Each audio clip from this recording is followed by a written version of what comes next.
ہے اور وہ وعدہ کر کے یا بات کر کے مکر جاتا ہے تو وہ پھر حلف لے کر بھی مکر جاتا ہے۔ ہم نے کافی اداروں میں دیکھا ہے، پارلیمنٹ میں دیکھا ہے، بہت سے لوگ حلف لے لیتے ہیں اور پھر جو ہیں اس کی پاسداری نہیں کرتے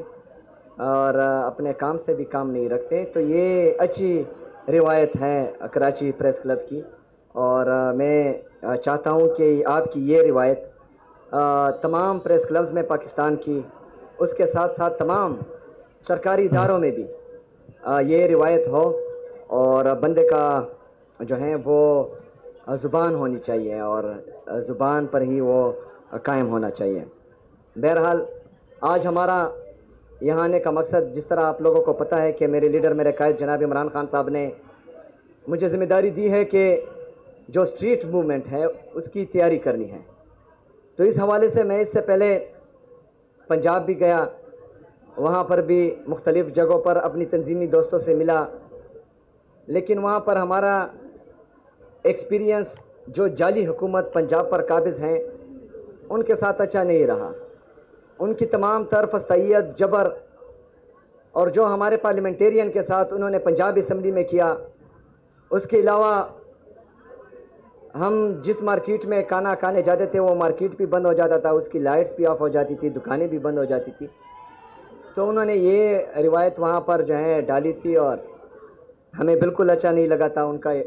وہ رویہ۔ ابھی اسی سلسلے میں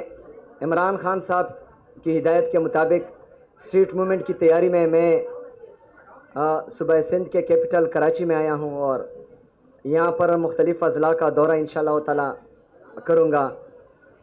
اپنے تنظیمی دوستوں سے ملوں گا۔ ہم نے جلسے کے لیے اپلیکیشن دی تھی اور سندھ کی حکومت نے ہمیں زبانی دعوت بھی دی تھی کہ آپ جلسہ کر سکتے ہیں، جو کل میرے سامنے آیا، لیکن ابھی تو میں نے سوشل میڈیا نہیں دیکھا، آپ دوست ہی میری رہنمائی کریں گے۔ ہم نے تمام جو لوازمات تھے وہ پورے کیے تھے، لیکن ابھی تک ریٹن جو نوٹیفیکیشن تھا وہ نہیں آیا تھا۔ بہرحال ہم نے اناؤنس کیا ہے انشاءاللہ اتوار کے دن 4:30 بجے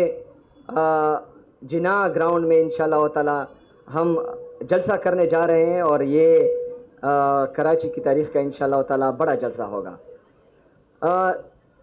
حقیقی آزادی کی تحریک جو میرے لیڈر، میرے قائد جناب عمران خان صاحب نے شروع کی تھی،